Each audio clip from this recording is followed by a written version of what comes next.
Hey there, welcome to Friday's edition of Journey Through the Gospels. It's hard to believe, but 7 days from now we will finish our journey through the Gospels. Next week will be week 16. Hard to believe, and it's hard to believe that just 2 days from now it's going to be Christmas. But the last few months have just flown by. But today we're in John chapter 13, and I have a question for you. How do people around you know whether or not you are a Christian? What are the external factors that people around you would be able to understand that you are a Christian? Is it if you just carry a big enough Bible? I mean, if you have a big enough Bible that people look at that and go, boy, they must be a Christian. Look at the size of that Bible. Or is it that when people get in your car, every time you turn the radio on, you've got K-Love playing, and so you're definitely a Christian if you've got K-Love playing? Or is it that you always wear a cross necklace, and because Christians always wear cross necklaces, and that's the determining factor, right? Or maybe it's on the back of your car, you've got the little Jesus fish on the back there, and so everybody knows that if you're a Christian, you have one of those on the back of your car. I mean, all of those things, you could be a Christian and do all of those things, but are those really the things, the sign? Is that really the sign that somebody is a believer, that people around you would be able to tell that you're a Christian, really based upon those things? Well, Jesus gave us a description of how people would know that we were His followers, that we were His disciple. Remember yesterday we talked about being a disciple, a follower of Jesus.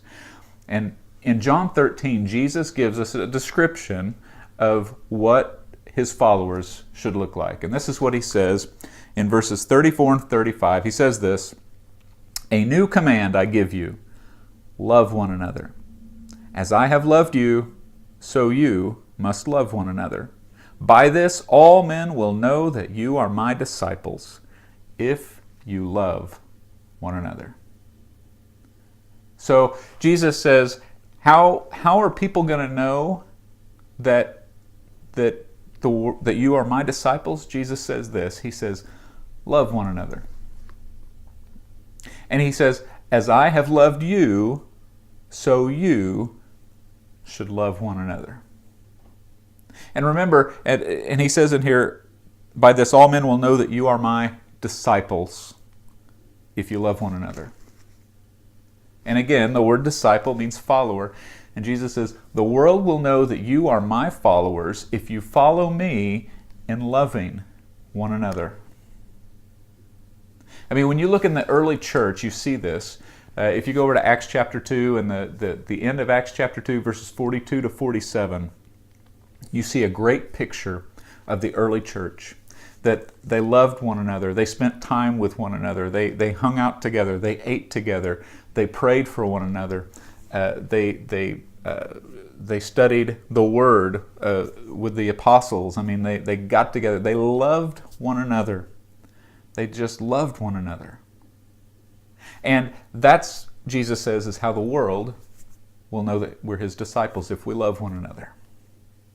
Now, based upon that definition, I want you to think about, even today, how you have treated others, how you've listened to others, how you've spoken to others, how you have, maybe at work today, how you have worked, how you've treated your boss, how you've treated your coworkers, how you've treated customers as they've come into your business.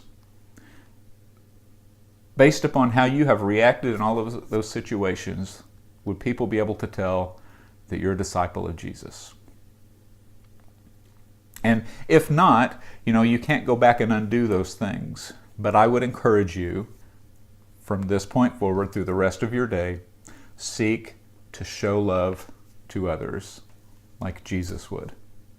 Tomorrow's Christmas Eve, when you get together with your family, even those family members that you have not been looking forward to seeing them, they drive you crazy, even them, seek to love them like Jesus would. Love one another. Show people around you this weekend, this Christmas season, show people around you that you are a disciple of Jesus by following after Him and loving in the way that He loved others. That's going to do it for today. That's going to do it for week 15 in our journey through the Gospels. On Monday, we will be in one of my favorite chapters, John chapter 14. Have a great weekend this weekend. Have a Merry Christmas, and I will see you on Monday.